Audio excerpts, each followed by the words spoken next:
Hello, everybody and everyone. This is Booktrovert Besties podcast. We are your hosts, Amber and Elaine, and today we are covering Zodiac Academy Book 4, The Shadow Princess. We have our R-rated warnings, of course. We've got some real trigger-heavy things that's going on in this book, so make sure you put your little ones away and check your trigger warnings. And here is your spoiler warning for everything in Zodiac Academy Book 4, Shadow Princess, as well as Books 1, 2, and 3. We will be discussing everything about plot points, character relationships, themes, what we loved, what we hated, and what we think might happen in the next one. Okay, this was a 700-page book, Book 4, Book 9. So I'm going to do something a little bit different instead of doing like a summary, because when I wrote it out, it was like 6 pages, and I was like, nobody wants to listen. I don't want to talk that much. So I'm more or less just going to go over the big plot points and big events and just sort of list them, and then we'll go through in more detail about what we want to talk about. So book 4 picks up right after the shadow ritual that Lionel forced the girls into. They were able to gain the shadows. They don't tell Lance and Darius at first. They keep it a secret, but they're both struggling with controlling them. So they end up telling Lance that they need help, and he ends up tutoring them and Darius about how to control the shadows. Their order emerged as phoenixes, but Lance says don't tell anyone. It'll just give another reason for Lionel to want you dead. So they keep it a secret. They're both struggling with the shadows pretty heavily. I think Tori struggles more. They sort of feed on her demons that she already has. They both hear a woman's voice. We'll get into that a little bit more.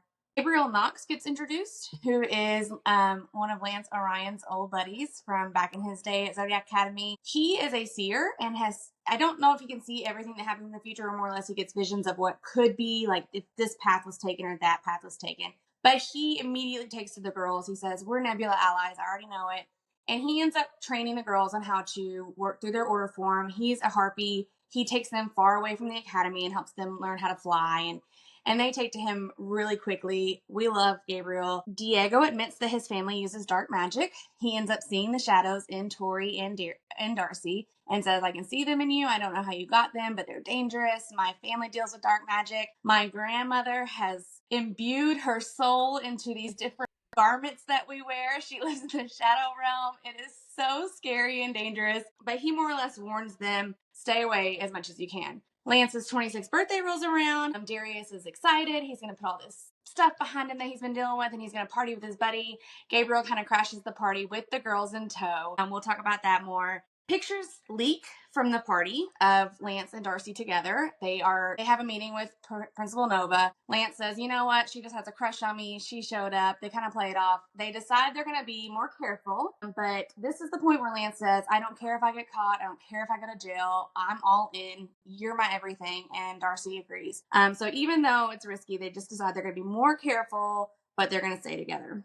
Darcy has to join the pitball team, and Tori has to become a cheerleader because they were supposed to pick clubs by this point in the semester. You know, Lance Orion is like, I can't believe you all missed the date. And I'm thinking they've had shadows and airs and everything else to deal with, so I think I might miss my club sign up too. But he forces Darcy to join the pitball team. Come to find out, of course, she's a beast, and she ends up becoming keeper. Tori is very reluctant to join the cheer squad, but Orion forces her, and I think in the end it'll probably end up being a good thing for Tori as well. Caleb and Tori, their relationship, it's on and off again. They're hooking up a little bit, but then he takes her out on a date, and it's the worst date ever. They know nothing about each other. So their kind of relationship cools after that night. The heirs all have a meeting at King's Hollow one night, and they all share secrets with each other. Darius says Xavier's a Pegasus and my dad wants to kill him. Caleb says my mother is scared that I'm going to lose control because right after my awakening I killed a girl. And Max ends up telling all of his brothers, the heirs, that he is a bastard and that he is not of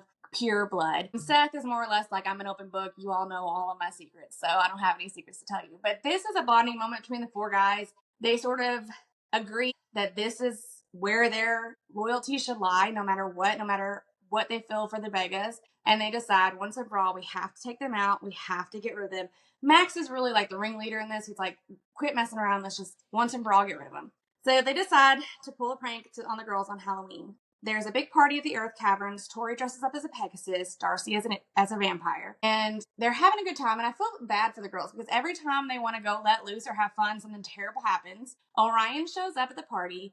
He's in a mask, and nobody can see him, but Darcy knows it's him. They creep away to a different tunnel, and they have an intense moment of passion, and Seth Crapola catches them, and he already had suspicions, but now he knows for sure that they're together, and he uses it to hold it over their heads. He says, I'm going to tell Principal Nova unless the two of you do everything that I say. Now, I will say I was proud of Lance in this moment because he was like, do it. I don't care. I'm not going to hide from this. Like, I'm not going to let you hold this over Darcy's head, but Darcy's so terrified that he's going to get in trouble, so terrified he's going to lose his job, go to jail. She says, no, we're going to do whatever Seth says. He starts that night by forcing Orion to leave, and then he takes Darcy back to the party and claims they hooked up, and Darcy has to bite her tongue and agree that that's what happened.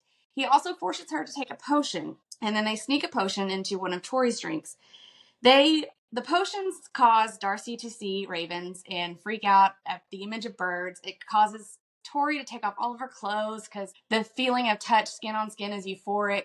So she's dancing against all these guys. And it's more or less encouraging these rumors that this tabloid had started about the girls, that Darcy was crazy and that Tori was a sex addict.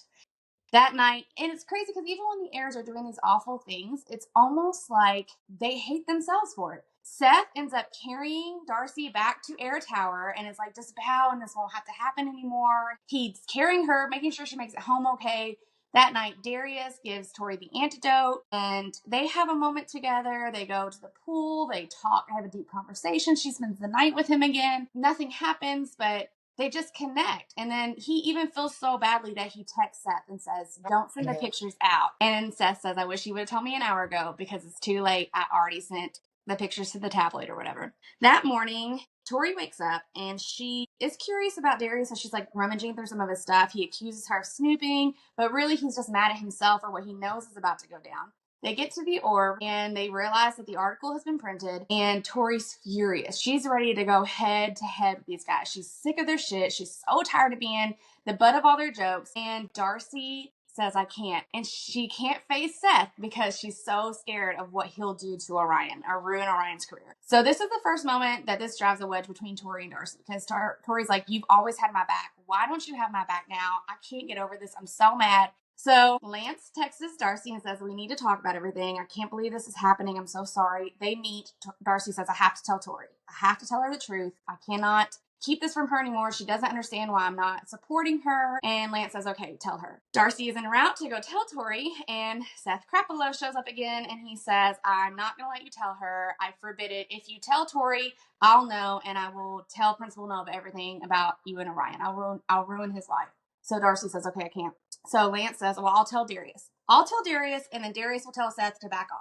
Little do they know, while they are having these conversations, that Tori has decided to take matters into her own hands. Good for her. She goes into the garage. She steals one of Darius's bikes. There's some sort of magical anti-theft lock on it. And all the heirs are alerted that she's doing this. And she literally drives this bitch off the side of a cliff. One of his most powerful, most expensive bikes. All the heirs are pissed. They're searching for her. She's hiding in one of these caves. Darius says, you go here, you go here, you go here. And then he says, I know you're here, Tori. Tori's like, I'm not going to back down from a fight. So she comes out ready to fight. What ends up happening is that this intense emotion and all these feelings and all this hatred and all this lust that they have for each other just boils over, and they end up hooking up. And afterwards, Darius is standing there almost waiting for some sort of confirmation that Tori feels the same way that he feels, that deep down she wants him to. Through the whole book, Darius is more or less like, I want Tori, but I know I can't have her. And he's waiting for Tori to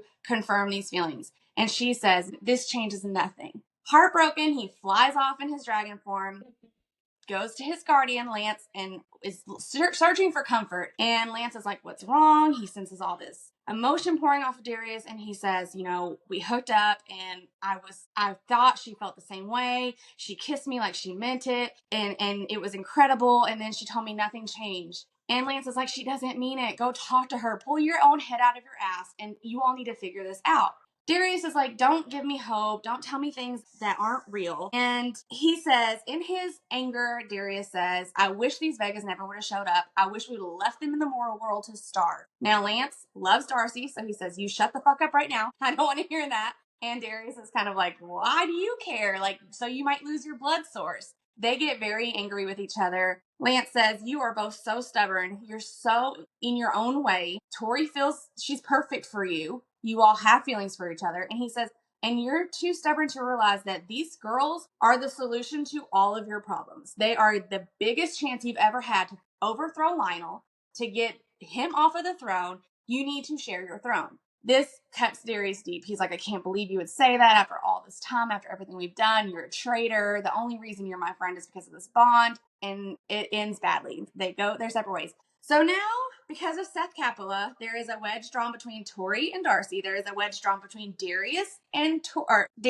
Lance. And Darcy and Lance are terrified to be around each other because they're terrified of what Seth is going to do to him. Seth is just the worst guy ever. He ends up turning Darcy into a rabbit, which is kind of inconsequential, except that it leads to a moment in the library where Darcy, Diego, and Lance are all trying to cure her ailment, turn her back to a human, and Darcy and Diego accidentally brush hands. When they do, the shadows drag both of them underneath because of Diego's strong darkness and Tori's shadows. It just draws them both into the shadow realm. They're greeted by a girl. Finally, there's a face to this voice. And she's saying, help me, you can build a bridge. The time is near. You can build a bridge, a star bridge on New Year's Eve, and you can bring me back. Well, Lance was there, and he obviously is going to go into the shadows and rescue Darcy, but he sees this girl, and they recognize each other. The girl says, Lance. He says, oh my God. They come back. Lance says, that was my sister, Clara, and she's still alive. There's a way for me to save her. Darcy automatically says, we're going to bring her back. We'll fix this. We'll go save her. We'll go into the shadows together. At the same time, Tori is feeling more alone than ever, and she is going deeper and deeper into the shadows on her own. In her mind, she's telling herself that she's building her power. She's getting control of it so that she can be stronger than Darius. She can be stronger than Lionel. But it's actually that it's just calling to her demons, and it's giving her a sense of belonging when she has nothing else right now. She is cutting herself and bleeding for the shadows. She sees the Shadow Princess as well. She sees Clara. It's a different version of Clara, which we'll talk about that later, about how Clara played on both their personalities. But she ends up cutting herself and she can't heal it. So she goes to Lance and she asks him to heal it. It takes everything in him to heal this. He says, the shadows are no joke. They're very dangerous. What you're doing is dangerous. But this is when he tells her about his sister, and Tori agrees that she will help him as well. Tori is demanding Darcy tell her what's going on. That is, every time Darcy tries to talk to her or have a conversation with her, Tori says, you need to tell me exactly what's going on. And when Darcy can't, Tori is closed off. She doesn't have anything to do with her. Caleb and Tori have stopped seeing each other. Caleb takes up hunting Seth. Tyler's mom. Tyler is a Pegasus in Sophia's herd. His mom ends up spinning the article about the girls being a sex addict and a crazy bird person, puts them in a totally different light. It's wonderful for their image. Even the heirs are impressed. They're like, I can't believe they were able to spin this. How did they make everyone feel differently about this? Tori is like, I'm a sex addict and I'm trying to get help, but it's who I am. And Darcy's like, I love the birds. I want to save all the animals. And it just, everyone on campus is reading this and loving it and supporting them. So no matter what the heirs are doing to the girls at this point, they're fed up. They're not taking it any longer. Finally, Lance and Darius make up. It's almost Christmas time. Lance takes Darcy on a date. He stardust them to this weeping willow at his family's estate, and he tells her he loves her. They end up getting some dark stardust from his basement, and that's how they're going to build the bridge to bring Clara back. Tori ends up finding out about Lance and Darcy because one day she's running through the halls and Lance pulls her into his office and says, he starts groping her, starts kissing her, and Tori's like, Professor, get off of me. And he says, oh, is this a game? But then he ends up seeing that her hair is brown. She had it under her hat, and Darcy shows up, and Tori is super confused about everything that's going on. And finally, Tori is able to find out about Darcy and Orion. She asks them about what's been going on. Darcy says, we're in love. We're committed to each other. This is the real thing. She asks Orion, what are your intentions? He says, Darcy is everything to me. I was half a man before she came into my life. I love her. And Tori is able to support them. And she's also able to forgive Darcy because she knows now why she had to keep it a secret. Then the girls are able to spend Christmas at the Palace of Souls. And while they're there, they do get to find clues about their mother and father. There's a mirror in their mother's room. And when they touch it, they're able to see visions of the past. They see their mother and father meeting. They see that while their father was the Savage King and he was mad, their mother was his calm. She calmed his storm. She helped him battle his demons, and together they were trying to build a better life for Celeria, a better world. They saw their love, they saw their divine moment because they're Elysian mates. They got to see them holding these babies, which were the girls, and then they unfortunately got to see their mother's nightmares and all these terrible dreams she was having about blood and fire and death and graves. And she kept seeing the future, and she kept saying there's no way around it, until there was. And the only way she could save the girls was to put them in the mortal world and make them changelings. And the reason she did it was because she also saw a vision of the girls sitting on the throne, creating peace within Celeria, and they were the only way Celeria defeated the nymphs. So all in all, it was worth the sacrifice to keep Celeria safe, to keep her girls safe, and to keep this promise of prosperity and peace alive. They're having a great time at the palace. They're feeling at home until they realize Geraldine tells them that they have to have dinner with the heirs and their parents, including Lionel. They're all coming over for Christmas dinner. They do show up. Darcy's happy. Lance is there. Everyone's on their best behavior. I mean, really, it's like a totally different group of people. Well, the heirs, not necessarily their parents. Lionel's still an asshole. But all the boys are treating the girls like friends. They're all having dinner together. They're all joking. They're all playing around. And it's like, this is what it could be if you all weren't such assholes. But Lionel's there, and he makes a comment about the Palace of Souls. And Tori makes a comment about it being her house. And he says, well, that's funny because a lot of people think that it belongs to the strongest fae in all of Celeria. And Tori more or less says, well, then it's mine either way because I inherited it and I'm the strongest fae in all of Celeria. Tori never backs down from Lionel, and I think that's why he has such a huge problem with her. They end up having a moment together, which we'll talk about later on. But all in all, it's a pretty good dinner. They go to the ballroom. They're going to dance and have a good time. Tori realizes that Darius isn't there. She doesn't seek him out intentionally, but she feels a pull and she follows it, and it's Darius in the throne room. They have a very intense, romantic, passionate moment in the throne room together. But still, they're so, like, I think Lance is correct that they are both standing in their own way so much. Because even in this moment, Darius is like, I hate you because I can't have you. And it's very back and forth, but they do have another moment together in the throne room. The next day, it's great. They have a snowball fight. It is such a great scene. Xavier's there. All the heirs take part. It's so much fun. When they're done with the snowball fight and they go back into the palace, they hear a rattling noise. They feel a sense of darkness, and the nymphs are attacking the palace. They end up defeating the nymphs once again because of their phoenix power. Yeah, but the only problem is that when they unleash the fire, Lionel's there and he sees that they are indeed phoenixes. Lance says, I've got to get the girls out of here. I've got to keep them safe. Lionel says, you're supposed to protect my son. And Darius says, no, go. I think this is the first moment that people are seeing a public display of Lance's priorities, right? He's not saying I need to stay here and protect Darius. He's saying I need to get the girls back to the academy. When they get back to the academy, Darcy and Orion are preparing this New Year's Eve ritual to bring Clara back from the shadows. They've all agreed, Darius, Tori, Lance, and Darcy, to work together, go into the Shadow Realm on New Year's Eve, build this bridge, and bring Clara back. That night, Darcy can't wait any longer. She goes to the cave. Orion's there. They're getting everything together, and they're waiting on Darius and Tori. They're not showing up. They can't, neither one of them can believe that my best friend or my sister would leave me in this moment when I need them the most. They don't understand it. But time's running out, and they say we have to do it. And Darcy says, it's okay. We're strong enough. We can go do it ourselves. What they don't realize is that at this very moment, Darius and Tori are being called by the stars to join each other for their divine moment. Darius said he's waiting around trying to wait till midnight, and then he looks up and it's already after midnight, or it's close to midnight. He doesn't understand where the time has went. Then he is taken down a path to this bubble, and there's clear skies above, and it's red stone, and he sees the constellations of Leo and Gemini, which are his and Tori's constellations. He knows in that moment what this is. It's the divine moment. He knows Tori's his mate. It explains all the things he's been feeling. Tori shows up. She's like, what's going on? And he tries to explain it to her. He says, this is our divine moment. We're mates. This is it. We're going to be together forever. The stars have been challenging us. That's why we've been colliding. It's why I can't think of anything but you. Don't you feel the same way? And she's like, after everything that you've done to me, why would the stars choose you for me? And she's confused, and she can't accept what he's saying to her because he's hurt her so much. And he apologizes. But she says, why now? Just because of this moment that you didn't ever want to apologize before. And he keeps trying to convince her that none of that matters, that this is the moment that will define the rest of their lives. He will spend the rest of his life trying to make up for everything that he's done to her, that if if she doesn't agree that they're going to be star-crossed and that they'll never be in love with anybody else, they'll just be wishing they could be together but never fulfilling that need and desire. And Tori more or less says, fuck fate. I'm not going to let them choose you for me after everything that you've done. I'm sorry that you just now realized while you were tormenting me, you should have been falling in love with me. And he says, I am in love with you.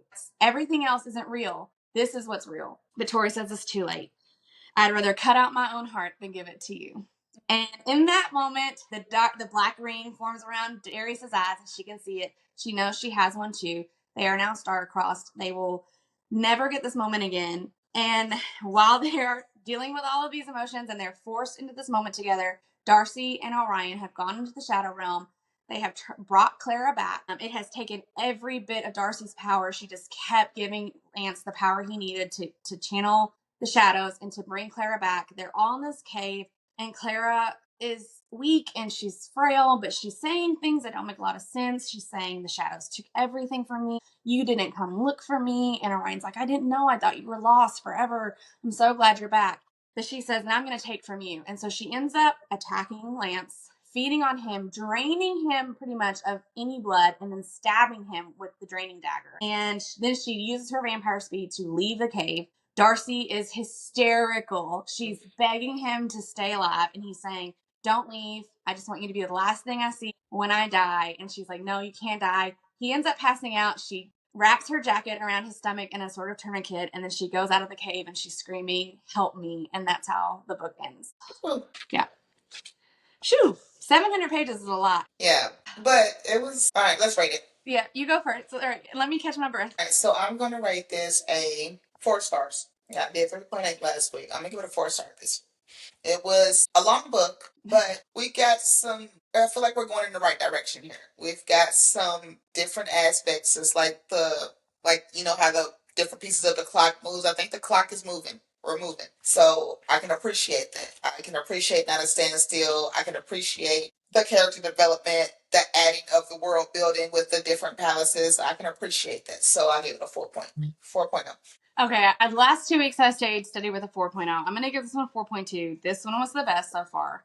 I still don't know if I'm a Zodiac Academy girl or not. Like, I go back and forth. There were moments when I was reading this and I was like, oh, I love it. Again, I just don't know. But I do agree. I thought, I'm glad that we got a bigger span of time. Like, at least we got from like September to New Year's Eve in this book, which granted it was 700 pages, but we got a lot more happening. You got all these declarations of love between Darcy and Orion and all this commitment. You got Tori finding out about the two of them. You got Seth finding out about the two of them. You've got Darius and Tori and all their struggles leading up to their divine moment.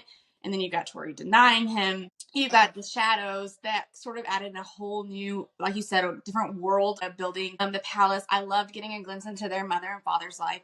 This was the best one by far. 4.2. It still wasn't 5 stars. Still felt like there were moments that I was pushing to get through it. There were moments where I was kicking my feet because I loved it so much. I mean, we'll talk about our favorite moments, but there were moments I was like, oh, this is so cute. This is so good. And then there were moments where I was like, oh my gosh, let's get on with it. Still felt like there was some repetitiveness about their relationships.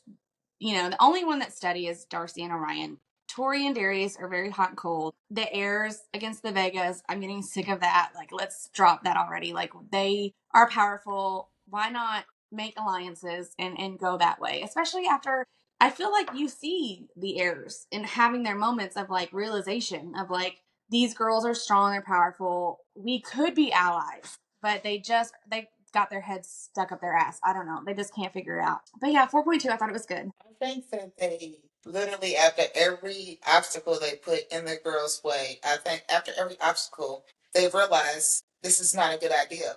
They're just getting stronger. They're getting stronger. It's not going to work. We should have known it wasn't going to work, but yet you still do stupid shit that you know that's not going to work, and that I think is probably the most irritating part. Because I feel like we can use that time to do something else. Yeah. To advance a different part of the plot. I will say that when they decided to do this thing at Halloween, that was really like their last push against the girls. that I felt like Max was the ringleader. I feel like the other three have some sort of relationship. Even though Seth is awful and we hate him, he does have something for Darcy. I don't know what it is, but he has something. There's something there. And he even says at one point, the reason it bothers him so much is because it could have been him and not Lance. Like, if he would have treated Darcy differently, maybe it could have been him. But the three of them were sort of reluctant. Maybe not Seth, but Darius and Caleb were reluctant. They were reluctant to do this, but their brotherhood, their relationship, their obligation to each other sort of takes forefront. And I think Darius is still in that place where through the whole book, Darius had admitted to himself that he was in love with Tori, but also that he could never be with her because of his father, because of his obligations, because of who she was, that even if they had these moments that it was never going to work out and she was always just going to be the thing that he couldn't allow himself to have. That's why during his divine moment, he even says, not even my father can stop this. They'll have to accept it. I was lightweight. I mean, okay, I understand Tori, but I was lightweight mad at her. Was you mad too? I was like, I understand, because if you go I back get it. 4 episodes after I read the first book, I said, there's no way I could ever forgive these guys enough to make them love interests. But in that moment, it broke my heart. And it broke my heart for Darius, because especially when that black ring run around his. That's what I was like. Oh man, he was so happy because he and thought he was so vulnerable. yes, he was very vulnerable. He thought this was the answer. This was the way they could be together. That even his father couldn't deny the stars. This meant that she wanted him just as much as he wanted her. When after they have sex the first time and she says, this changes nothing, he's devastated. He goes to Lance and he is devastated. He thinks he's so torn up because he thought this was the moment that they could admit their feelings for each other. But Tori won't allow herself to do that. She's facing all these demons and all this stuff. And like, they do have a conversation in the throne room where Darius is like, you like it when I hurt you because you think you deserve it. Just like I think I deserve pain for not being able to save Xavier, for not being able to defeat my father. I'm not good, so I deserve to be punished. And that's why you like it when I punish you. And then she says, I'm the reason that no one wanted to adopt us. And I'm the reason Darcy's always been alone. It's because of me. Nobody ever wanted me. So Darius tells her over and over again, me and you are the same. We're the same person. And I was so sad because I felt like I was mad at the stars, if we're being honest, because I felt like they should have waited until she really understood the depth. I don't think she understood what she was doing. I don't think she understood what she was angry. Yes. And I don't think she understood what she was committing her and Darius to for the rest of their lives. They're going to be star-crossed. They will never find love with anyone else. They will always desire each other, but never be able to be together. What a sad life. See, actually, they both are their own worst enemy. Like once they get into their heads, they are their own worst enemy. And Tori, I knew she wasn't going to accept it, but I was kind of they almost had me thinking that she was. But I was like, oh, he's getting to it. He's laying it on heavy, like Bunny's laying. Yeah, Bunny was laying it in on her because he was very very vulnerable. Like he let his heart out for the first time. I think that heavy. She's just like, nope. Like, I don't care. Again, I don't think she understood the intensity and the depth of just saying no to that. Okay, and that makes me interested in reading the next book. It irritates me because the stars could have given that moment to Lance and Darcy because they're ready. Because they were ready. They're ready. Yeah. Tori and Darius are not ready. They are barely even coming to terms with their feelings for each other, much less able to commit themselves. And I think that was part of it too, was that Tori's like, why would I give you my life and like commit myself to you forever when you haven't proven to me that you love me? Like, it's easy to say that none of those things were real, that this is real, but it felt real all the times that you were torturing me and hating me. And like, had you have been everything that you said in your head, have you had let this shit slip out and say these to me and make me feel, even after you tried to turn me into an ice princess. After that, even if you would have stopped then, they probably could have, but no, they had moments in this book. Mm-hmm. There were moments. Mm-hmm. But I think had he just apologized, had he just said sorry before that divine moment, it would have made all the difference. I agree. That was the moment, because Tori's been waiting for that apology. And then she says, I'm sorry. And she says, why now? Well, I think apologizing is big on Tori because remember when she was like she wasn't talking to Pat Boy because he didn't apologize. It was somebody else too. I think an apology. I feel like she feels like she's deserving of apologies. So I think that if he would apologize, it would have went along. I think she doesn't like. There's a moment where they say, we're the same. We want to be punished. I think she doesn't feel like she deserves that happy ending. It's too easy to say, yes, let's be together and live happily ever after. Like she doesn't. What's the case? Yeah. It's very sad. Very sad. All right. So, what we gonna talk about next? Okay, let's try to go in order. This is such a long book. Okay. So I'm bad with going in order. Yeah, let's talk about Gabriel because I haven't. I like him. Okay. I like him. I think that I did too. He reminds me of some shit from the X-Men. I really like him. I like his personality. I like how he just came in and was like, look, I already know what we are. This is how it's going to be. Let's get to it. Yes. We're friends. I love Gabriel. I think he's going to be so good for the girls. He's somebody who's offering his friendship, no strings attached from the very beginning. And they haven't had one person do that. Not even Lance, not any of it, nobody. Maybe with the exception of Geraldine. But other than her. But she was kind of cringy at first, so they didn't really know if they wanted to be her friend. But he is offering them friendship, and he's trying to teach them. And I think he knows so much stuff. I want to dig his brain. I feel like he knows so many things that are going to happen. He knows Lance and Darcy are together, even though Lance has never admitted it to him. And because on Lance's birthday, Darius plans this buddy night out between the two of them. He's so excited. He's pissed when Gabriel shows up. Because Gabriel shows up and tries to take over the night. And Darius is like, this is supposed to be me and my best friend. What are you doing? Then they get to the bar and Gabriel has invited the girls. And that was my favorite. That was probably my favorite scene in the whole book. When they are playing that dare game. Yeah. And they dare Lance to go get the neckerchief off the guy's neck down at the bar, and he picks Tori to go with him. The hilarity, I was actually giggling out loud. He's like, Tori, you go flirt with him and I'll get the neckerchief. And she's like, have you seen that guy? You go flirt with him and I'll get the neckerchief. So Lance goes over there and he's like, you want a drink? And he's like, yeah, something tall, dark, and handsome. And Lance orders up. Dramatic. Guy, and Tori is behind him cracking up. It was so cute. Perfect. Yeah. It was so funny. And I think that kind of solidified a bond between them two as well. That they did it. I think there were a couple moments that are preluding a Tori and Lance friendship. That moment for sure. And then he is helping her with Tori's falling into the shadows. She likes it.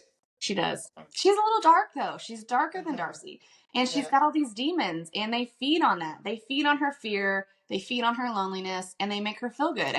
Even Lance says they're like a drug. It's euphoric to dip into the dark magic. And she's going to be high all the time. Yeah, she feels alone. So when she's alone and she sort of joins the shadow, she doesn't feel alone anymore. But Lance has helped her throughout the book in a couple different times. But Tori's just as stubborn as Darius. She's so stubborn. She doesn't want to listen to anybody. So, all right. So they are dealing with the shadows. I think Tori has a harder time. But let's talk about the Shadow Princess, Clara. Oh my gosh. Okay, so as a reader, you kind of get a feeling that something is not going to go how we think it's going to go. Right. But I didn't think it was going to be that bad. I didn't think she was going to damn to try to kill her brother. I didn't know that her soul was gone. They did say that not to trust it, not to go in, because it's not as it may be. But damn, man. So I think when you're a reader and you're reading something and it sounds too good to be true, it probably is. 10 times out of 10 it is. For him to be able to save his sister from the shadows, no strings attached. And not only this, but we see Clara. First, she's talking to the girls. And then Darcy sees her and she's like, help me. She's luring them. I'm alone. She's targeting Darcy's kindness. She's targeting Darcy's sympathetic heart. But when she sees Tori, it's a totally different version. She's wrapped up in the shadows. She's got a crown on her head, and she is forcing Tori to cut herself and saying, come join me in the shadows. She's speaking to Tori's desires. And that right there told me if she's forcing Tori to bleed, I'm just saying she's probably not who she thinks she is. And Lance even says she's going to be very far gone. The shadows have her in their wraps. You know, she's going to be very, very hard to reach. But I feel like he understands his sister, right? And he wants his sister, and he got this void in his heart because in his mind he let his sister down. But you've been practicing dark magic for a while. You should have known this was a no-no. Right. There's no way to bring somebody back like that. Right. But I mean, I get him. I don't think Orion's going to die. I hope not. I think if he was going to die, he would have died. I don't think they would have left it in this ambiguous state at the end of the book where Darcy's screaming for help. Like a cliffhanger type shit. Yeah. And I'm not saying, well, none of these people will die, but with 5 more books left, I just don't think that he's going to die. I want to see what happens to Clara. I wonder where she goes, what she does. She's going to wreak havoc. I think she's going to go to... I wonder if it's even Clara, or if she's so far, I wonder if there's even a piece of her that's left. I wonder too, but I think she's going to go to Lionel. I think so. Well, he did say once before that there was a guardian bond between Lionel and Clara. So, I mean, there's a chance that she would go back. But I don't know. Yeah. I'm curious to see what happens. That was like, I didn't like that. No, I don't like it either. And I hate that Darcy and Lance feel like they were, like, what's the word I'm looking for? Felt like they were deserted by Tori and Darius, that they didn't know what was going on, because Lance is literally so distraught and he cannot believe that Darius would do this to him after everything that they've been through, and he knows how important his sister is to him. And Darcy's feeling the same way, like, Tori's my sister, where is she? I need her. And had they been there, things might have gone differently. So I think that they don't understand. Yeah, I mean, I'm sure it'll all be revealed in time, but I just don't want that to be a storyline. I want to see what happens, of course, but I don't want that to be another drawn out storyline about this Clara person. Like, I don't know. Yeah. Well, all right. So with 5 more books, it might be drawn out. What did you? All right. So, okay, let's talk about something happy then. Let's talk about Max and Geraldine. That's my first thing. Like, I gotta write it down. I absolutely love them. I don't care if she's not giving him time of day. I love him groveling. I love all of this shit. Like, I love the way she is rejecting him, and he is sitting here in total confusion. Like, how is this girl rejecting me? How is she not thinking that I'm the best to ever do it? Like, he is so cocky, and she's not the cocky. Oh my goodness, I love it. I love it too. And so they hooked up on the lunar eclipse, and literally the very next morning, I think it's the 3rd chapter of the book, the very next morning, he's like ready for round 2.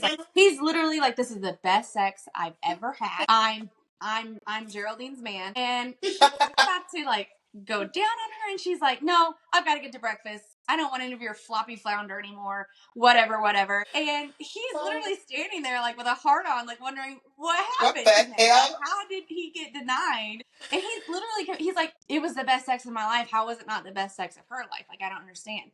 But you're right. Over the course of the entire book, she's just constantly putting him down. I don't want her Lady Petunia doesn't want any more of your floppy flounder, so just get over it. And she's saying this, and he's like, it's not soft, it's not floppy. Oh my goodness. And he is trying to like divert his walking past, trying to make sure that he gets into her, in contact with her in any way, and she is just really landing thick on that man. Oh man, she's not having it. She is so loyal to the girls that she's like, I would never mess with an heir. Like, the moon made me do it, and I would never do it again. But I think there probably will be something there. Well, when they got to the Palace of Souls, they actually did the little kissy, and they actually had a little bond there. I think I like it. All right. I like it. So, what we think about? I keep calling his ass Hat Boy. Oh, Diego. Diego's family. I think it's creepy as. I don't think the whole family is bad news. Yes, including him. Because why the hell are you wearing a hat that's got the soul engraved, wine sold in, whatever you want to say? Why are you doing it? So you can hear it crazy? Why? But you don't like it.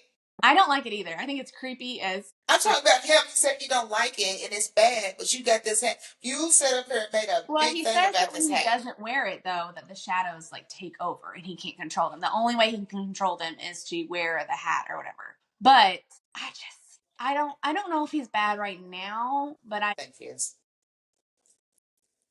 I've never liked Diego. I don't like Unless him, but I I've do kind of always feel been bad for him in suspicious. moments. Like even when his mom is talking to Orion's mom, and she's like, "Wish I would have had a daughter because my son's useless." Like I And just, then and then when she says that, that in return makes me think that he's got something underneath his sleeve. Because why is she calling you useless? You're doing something. She's got you doing something with these girls, and he admitted to it. Like I was here. oh yeah, I'm supposed to be following you and getting information about you Yeah. and So stuff. what Yeah. makes me think that you really ain't doing that? What makes me think that you're really not doing it? You just telling them that's trying to throw them off your scent. I don't know. I don't know. I mean, I don't like Diego, but I do sometimes feel pity for him. But I don't know if he'll be able to stay strong. And like something tells me that Lance and Darcy aren't going to get away with this, that eventually it's going to come out. And I think Diego might have a problem with that. I think he hates Orion. And that things like that happening to somebody who teeters on the edge of darkness, sometimes it's enough You to like think? push him over. Yeah. And so I think that's where he's at. I think he's like teetering on the edge of darkness, and it's not going to take much for him to get pissed off about something and like And go. we still don't know his order.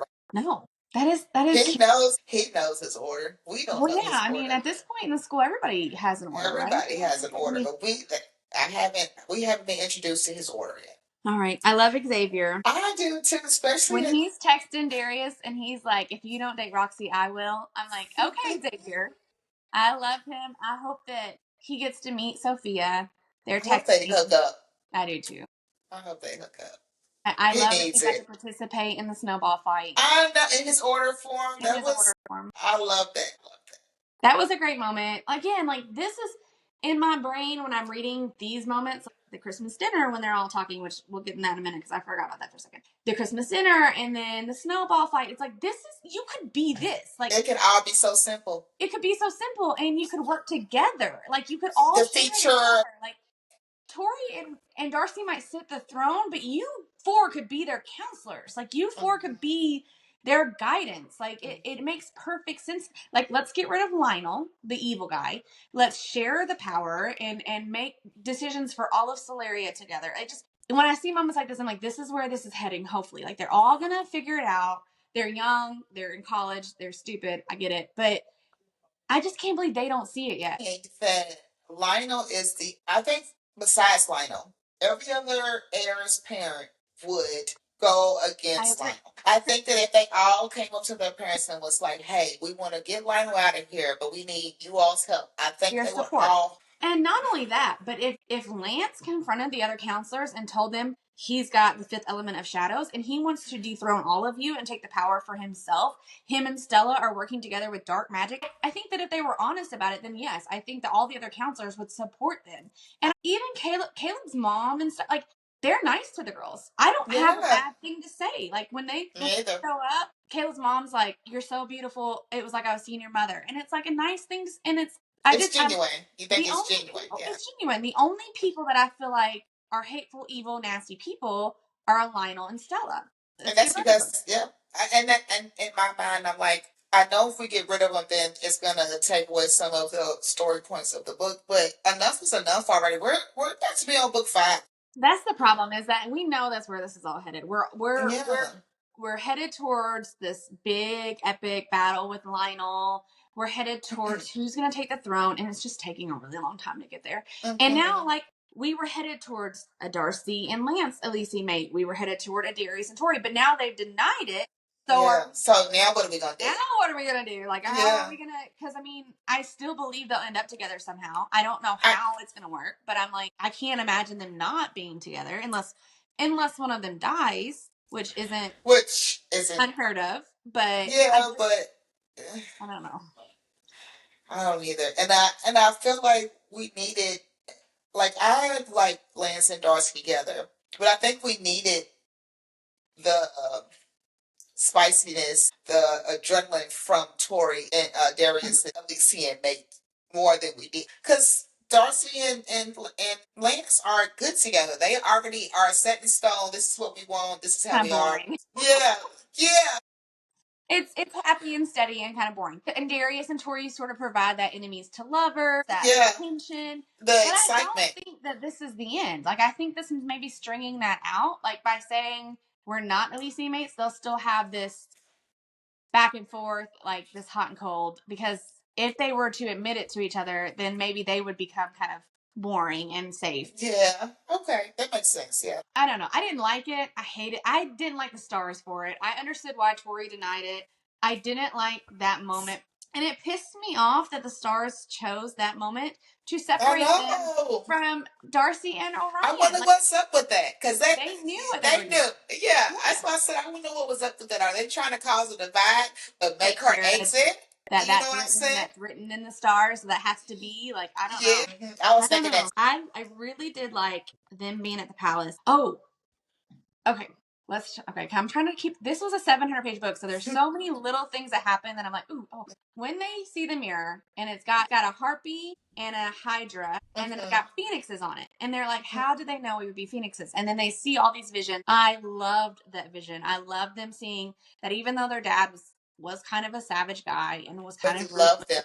that she loved him and she evened him out a little bit. That together they were building a better Solaria and they were ruling in a better way. That she was his like calm. And I love that it gave, especially for Tori, man, she needed Yeah. that. She needed something, didn't She she? needed the answer as to why they were given up, that their mother and father did love them and that they wanted them and that they tried everything to make it happen.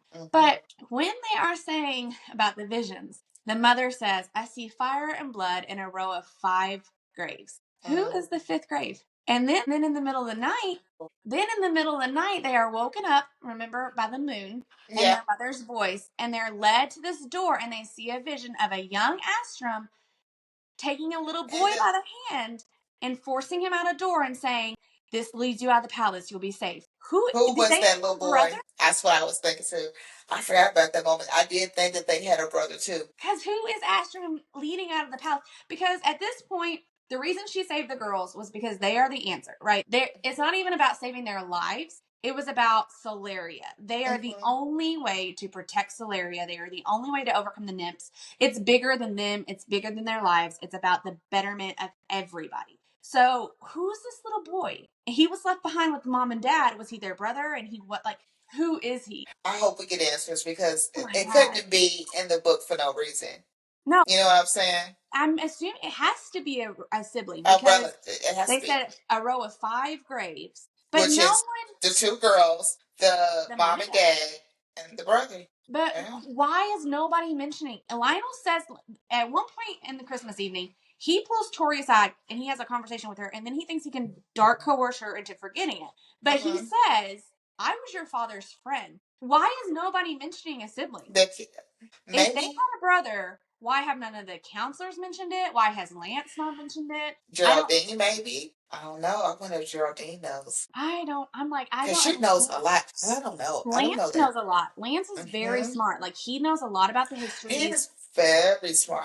I think that's what attracts me to him is his, you know what I'm saying? His Yeah, intelligence. and he has a love for learning. That's why he said Yeah.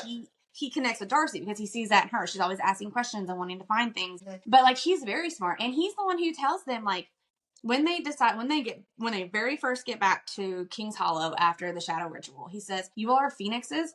They didn't even believe in those anymore. That's a myth. They thought it was a myth because they are. That will make you the strongest Fae in over a millennial. Like he knows all these things because he He studied the knows. history. He Yeah, he studied it. knows it's a problem. Yeah. So, but I'm just like, if they had a brother, why did no one tell them about this? I want now, and those things is what makes you want to keep reading to the next book. Right. That's what I'm saying. Those little snippets. It's like, oh, I need to find out that. Oh, that's We Agate. had a That's discussion the other Ergony. day at work, and I said, "Could you DNF it now?" And she was like, "Probably." But I don't think I could, just because I'm like, after reading almost 3,000 pages, I'm like, I have to figure out what happens at this point. I was probably pissed off about something. It's like, fuck the book. I'm DNFing Like, this yeah, shit. I could. I think I could. And like, But I will say, it was getting to both of us because if you notice, I don't know if you've been watching or listening, we didn't do an episode last week because we said when we're reading these big books, we have to do every other episode. We have full time jobs and we're moms, and this is for fun. But when we're reading these big books, it's like there's nothing else. Like we have been deep in Solaria, deep in Zodiac Academy for the past 4 weeks, and we both were like, we got to slow it down or else we'll yes, because we like to read other things to sort of take our mind off of it and get away from that for a minute. And it was too much. Like we just couldn't. We had to stay at Zodiac Academy. And it was getting to be Who really was about to turn into fucking phoenixes? our order forms were about to emerge. Maybe.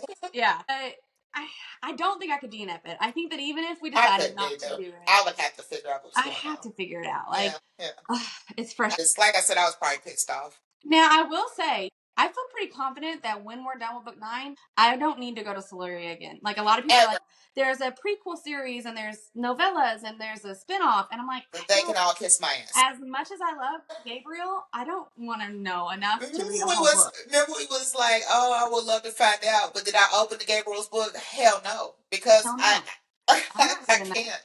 I can't. It's too much. I can't. It's too much. We are really fighting for our life in these books, trying to get through them. Like, they're interesting, but these are getting longer and longer by the week. They are some thick queens. They are some juicy thick queens. Yeah. And it's just taking a long time to get to certain things. But what do you think about Darius's tattoo? The tattoo on his back is a dragon and a phoenix. Because Tori says something about it. She says, is that a phoenix and a dragon on your back? And he's like, yeah, but don't go getting your head swelled up. It wasn't for you. I had this tattoo long before I met you. Do you think someone had a vision, or he had a dream, or like, what are the odds that he has Remember when I said that I think that Orion has another ability? I think I said it maybe either the first or second book. I think that he's not just a vampire.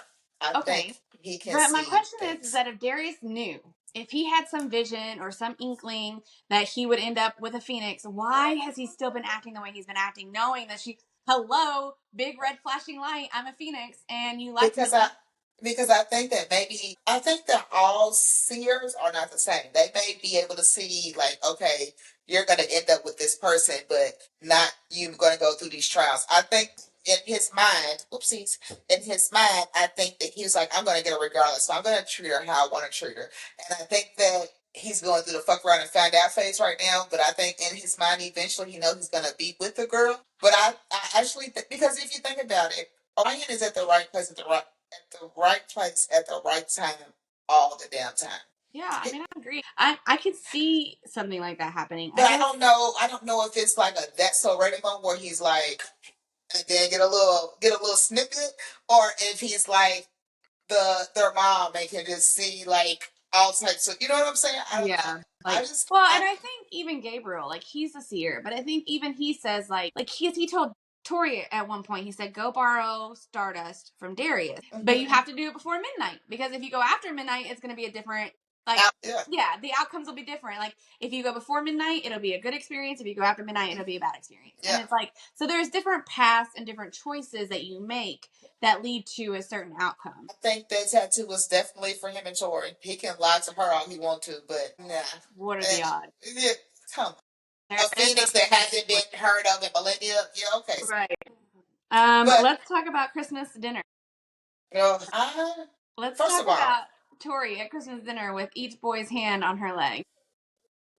Then they naturally touch each other like and this. They touch knuckles. Oh God. I was the horror. Holding my breath. She's like, Darius's hands on my thigh, and then it runs under my dress, and it inches up my leg, and then at the same time, Caleb's, and she's like trying to like act like nothing's going on, and then their knuckles brush each other, and she like jumps up from the table. Jesus, Tori, this is a dangerous game, and you finally it caught up to you finally. Yeah, she liked that shit. Oh, she should have swatted their hands off. Right. She was like, who's gonna get to me first? Oh, but then she had the opportunity to be with Caleb because they were dancing, but she doesn't want Caleb. And at this point, she knows she doesn't want Caleb. After that date, he knows. Right. After the date, I think they both were like, "This isn't." He took her to sushi and karaoke, and she hated every minute of it. And then she hated every minute of it, but she's like, it's not your fault. Like, we don't know each other. We're just hooking up. But then they're at the King's Hollow, the 4 boys are. And Darius is happy. He's like, he's giddy that this date was awful. But that was one of my favorite parts in the book. What part? Where he says ran down, and when he ran down what he would have done, and when he knew she would like it. Yeah. I was like, why can't you fucking be... Just fucking do it. Why can't you be that guy? Why can't you do it? But in my mind, I was like, Caleb, you don't stand a chance, buddy. Like, if you really wanted to go out there and get that girl. They had a terrible date. He tells Darius what the date was. Darius laughs in his face. He's like, she doesn't eat fish. She doesn't like groups of people. And so Caleb's like, what would you have done? And he's so specific. He's like, I would have taken her to Claremont Park and go to the burrito truck. And they're like, why? And he's like, because she makes noises when she eats Mexican food. He's paid attention to all these little things about her. I love that part. And he's like, then I would take her to the East Street Garage and she would race bikes against all these people all night long. And then I would take her to the Blue Lake Bar because they have the 50 best brands of tequila. He knows everything about her. I tell you, I was rubbing my feet together. I was like, ooh. Yes. But why don't you do it? Why? Yes. You've given us what you could be, but you just like, I don't want to and I'm not going to. Like, you could do it. You could be a perfect boyfriend. Their spice is so intense when they do meet up. Yeah. So intense. Like when they're at the Shimmering Spring and they're fighting and then it turns quick to something else and then he tries to like bend her over and she's like, hell no, you're not bending. I'm going to look at you. Like, I loved it. Yeah. Ooh, there was good shit. Yes. And in the throne room, she's like drawn to him and she's like, this. I wrote what he said down because he had the best love declarations of all. He's like, when I see you, all I want is to like claim to you. I want you to be mine. And I know that you never will be. That's why I'm even more fucked up than I was to begin with. But then she says, so is this what you want? You want me on my knees? I'll never bow to you, but you can have me. But then he says, I don't want you on your knees. You're Roxana Vega and you won't bow to anybody. I want you to hate me. I want you. And she's like, you want me to hate you? And he said, I want whatever you're willing to give me. And if hate's all it is. Woo! But they're like that through the whole thing. Yeah, because at the end, he says, I won't let you ignore me, Roxy. I'll have your attention, even have to take it, because you don't get to choose your obsessions, and you are mine. Yeah, right there. He says, I live for every scrap of attention you offer and suffer through every moment that you ignore me. Like, it's just, he tells her over and that's why I was so mad. It's over and over he says these things. That's why I was so mad at her. So I'm like, he's been telling you little by little how he feels. Suffering through the shadows. Like, there's a couple moments where the shadows take on her anger. They feed on her anger towards Darius, and they want her to hurt Darius. Like, even then, he's like, next time you want to drown in the shadows, tell me about it. And she's like, why? And he said, because if you're going to drown, then I'm going to drown too. And then he says, I won't let them have you. Like, he's telling her over and over. Over and over. It's so frustrating. It is because like I said, I feel like he's been laying it down for her, but he's not one of those guys he's morally great. He's not gonna be like Lance. He's not Lance. He's not a cinnamon roll. Yes, that's Lance. No. If that's your guy, then you're an Orion girly because that's him. Yes. Darius is morally great, and he's the reason that him and Tori work is because they challenge each other. Yes. Tori would not want to be with a golden retriever or a cinnamon roll. It would not work for her. It wouldn't. She needs to be with somebody who's going to match her.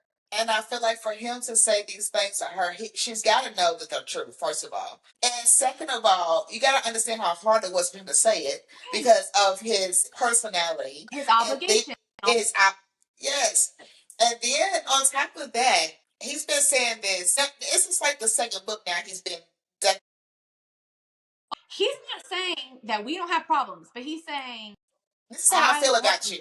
This is how I feel about you. Regardless of everything I've done, regardless of everything you've done to me, regardless of what my daddy's telling me, this is how I feel. I don't want to live without you. Right. You are me. You are for me. And even after the throne room and after the nymph attack, and I don't know, at one point they go back to King's Hollow and they are bickering again. Like, it's always constant bickering. But he says, you can deny it as much as you like, Roxy, but me and you are going to happen over and over. You don't feel fire like that and let it burn out. Clearly.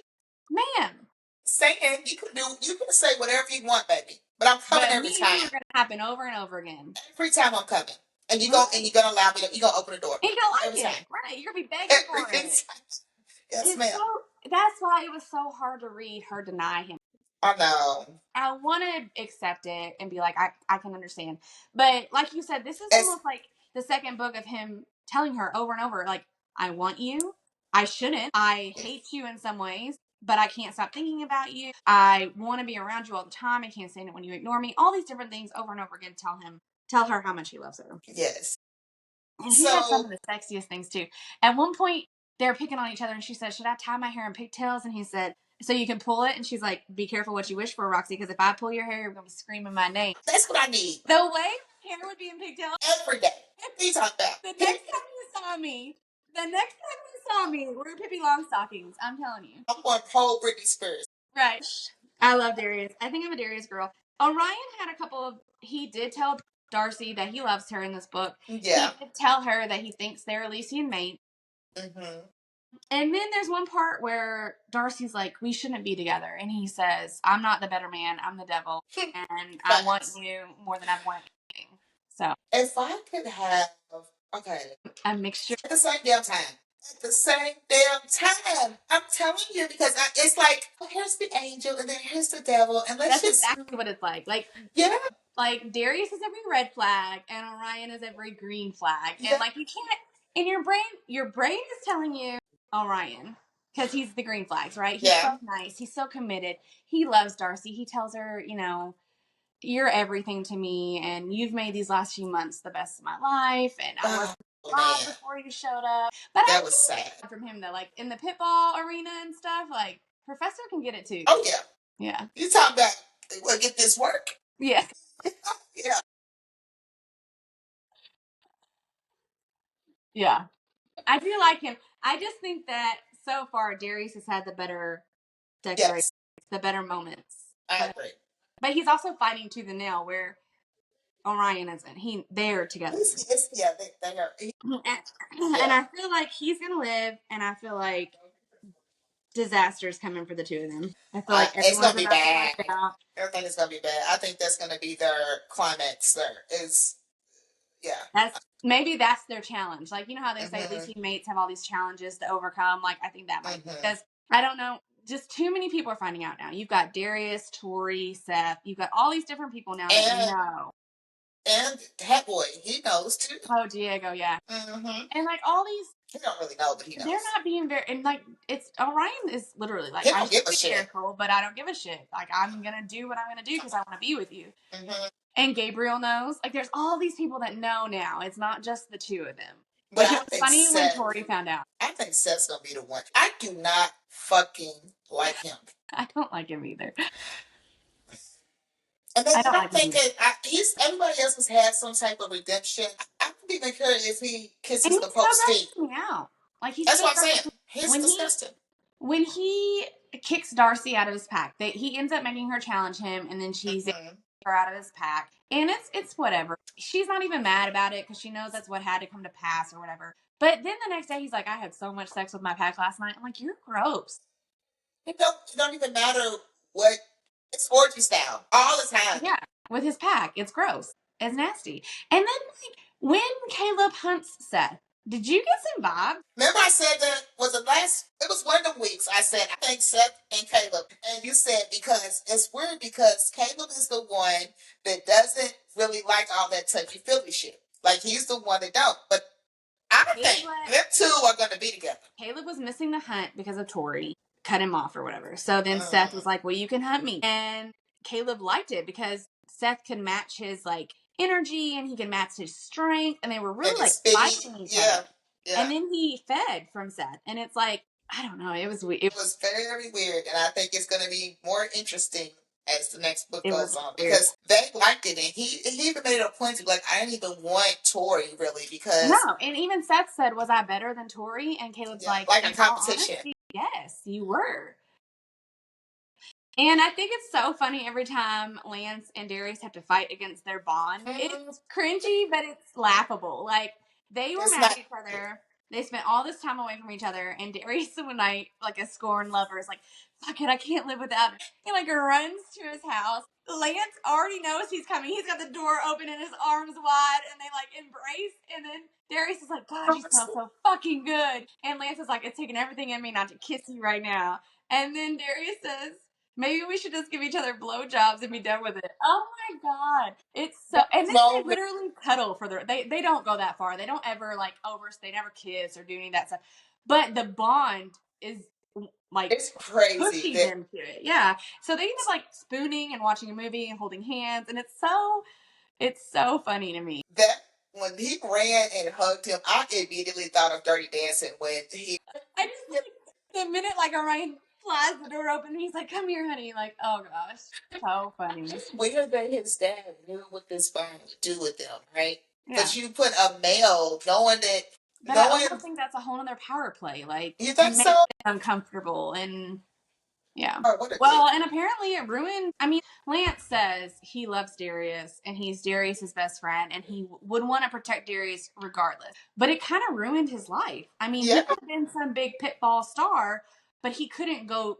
He couldn't go after his own dreams because he was tied to Darius and he cannot be away from him. So he had to teach at Zodiac Academy, which everything happens for a reason. It's all written in the stars. But it's almost sad that that is his life. That I'm glad that he's got Blue now because at least he has something of his own. That he can, Because yeah. yeah, I mean That's bad. So another one of my favorite parts of the book is when Tori took and drove that shit off the cliff, off the I and and, and Darius was in the damn air flying more than damn tearing for fourth week. He every every inconvenience, Buddy was in the sky. He ripping his clothes off and every inconvenience because he was so upset with Tori and Caleb. Tori she put that man through some shit this book. Buddy was always in the air. I felt bad because I just well, I don't know. because he keeps going to her, and this book especially, like you said, he's vulnerable in a lot of parts. He goes to her, and he's like, and like in the part where he says that this is how you know the man loves her, and I wish he would just be honest. He says at one part of the book, he says, "I wake up early every morning and sit in the common room to make sure she arrives, and that the shadows didn't take her in the middle of the That's night." crazy. Then he says that he hears her scream and he goes to her door and pushes his magic to her magic so that she knows she's not alone. He's doing all the. Why can't he just be honest about it? That's all she wants is for someone to For love you her. to yeah. And she needs it. She needs that shit. She needs it. I'm not saying that If she he'd needs it known more about all than those things, that moment would maybe. have been so different. But he Mm-hmm. kept all that to himself. He couldn't He tell couldn't. her. He couldn't not be Brody. He couldn't be He couldn't not just be the heir. yes. And I think that he's still trying to prove a point to his dad. Even though I think he wants to battle his dad and win against his dad, I still think he's trying to prove to his dad that he can be worthy of He's what he thinks he can. right. You know He's what I'm saying? strong. Right. Yeah. I think at this point though, I feel like maybe in the Enough's first story, enough. but like enough is enough. These Yeah. girls are the real They're deal. here to stay. They're here to stay. They're the inheriting Vegas. They have royal blood. You don't. They're phoenixes, the most powerful order that's ever been seen. They hold all four elements to your two. Like it's written in the stars. If you Five now. believe in Five fate, now. right? They got the shadows now. Right. You're not gonna beat them. So why not join them? Like it just doesn't make any sense. They should be doing everything they can to get in good graces with them because they've had all It's not this going to end good time. for you. If you stay enemies with these girls, it's not going to end good for you. Right. These boys have had all this time to perfect their craft, perfect their powers. Power, yeah. And these girls are still holding their own against them and they've only been there for a couple months. Like Right. you need to be making friends. Yeah. It's frustrating because like as the reader, we know that's where it's headed. So it's frustrating when these guys are just continuously like fighting it. Max is the ringleader. He's the one. It'll die down that Max is like, you know what? Another thing. And another thing. Let's go do this. Like, buddy, sit your ass down somewhere and go swim in the water and worry about why Geraldine won't be flapping with your flapper. Like, Right. Worry about your own brain. Worry about your own mom.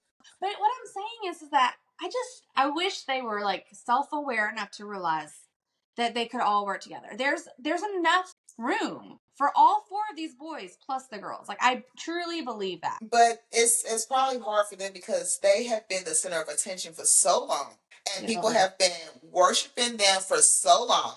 Womp womp. You know, I feel, yeah, I agree. But I think that in their mind, their egos are getting in the way. they're in denial that these girls are going to be more powerful than them. I don't know why, but At what point are you just lying to yourself though? Like that too. You're delusional at this. That's a part of grief too, because they're grieving the throne. I was a part of grief. Yeah, we'll see.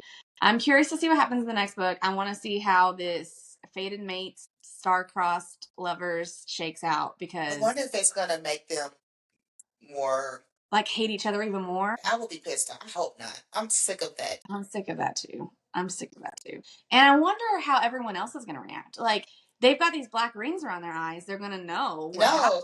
Yeah. So like, I wonder how the other heirs or how Darcy. I wonder how everyone's going to react to it because I think that with Darcy aside, everyone else in Solaria, this is a big deal. Like, this is bigger. Like, even he said it's bigger than my dad. So that means it's bigger. When the stars pick that for you, like, it's huge. So everyone else is going to be, I think, flabbergasted that They got black Laura rings had it. and Yeah. not silver. Yeah. Yeah. I'm Especially curious with to see them what two. happens with Orion. I'm curious to see what happens with Clara. Yeah. I'm And just curious those with little Diego. We'll see. those little things, those little plots and And twists I and wonder if turns. they have a brother. I feel like I need to know that. Like, I because it almost was want to mentioned go in that one moment, but the girls never questioned it, and I didn't understand why the girls why didn't be they like didn't. five. Especially Five. Darcy. Why were there fives? Like they weren't curious, and even like the vision of the little boy, they did say like they wondered who it was, but not enough. Like if my mom said something about 5 graves, and then I saw a little boy, I'd be like, excuse me, do I have a brother somewhere? What's going Where on? is he at? Yeah. Something. I'm very curious about that. I almost want to Google it, but I'm not because I don't want to ruin this elegant surprise. But Right, because we got to get through these books, so we can't. yeah, we need all the elements, Right. all the We can't surprises. ruin and spoil anything because then we'll definitely never get through it. Yeah, this book is longer, I'm so pretty sure the next book is called Fated Mates or yes, something. it's something like that. Yeah. I So see I it think today. we can concentrate on Darius and Tori. Which I wonder if by the end of the book she'll be going by Roxy. Because That's all he calls her. that's all he called her. And then he was like, Tori, she said, you don't get to call me You that. don't fucking call me that, right? Yeah. So I'm like, I wonder if by the end of the book if she'll be going by Roxy. I think they both will. I don't know. Darcy's from, maybe like when they accept their heritage, the throne. they'll go back. Is it Gwendolina, something, and Gwen. Roxana. Gwen. Yeah. She'll just be blue. It'll be Yeah. Roxy and blue. That's right. I love it. I love that. I've been in love with this since he first called her blue. I was like, ooh, that was good. Yeah. That was good. All right, we've talked a lot. 700 pages. We had a lot of talking to do, and We did. book is 800 pages. So being for a long episode, like I said, we will take 2 weeks because it's just gonna take us that long to get through it. But if you've made it to the end, thank you for listening. Join us again in 2 weeks for book 5. And go follow us on socials, listen, like, comment, follow, whatever you can do helps. Guys, see you later. Bye.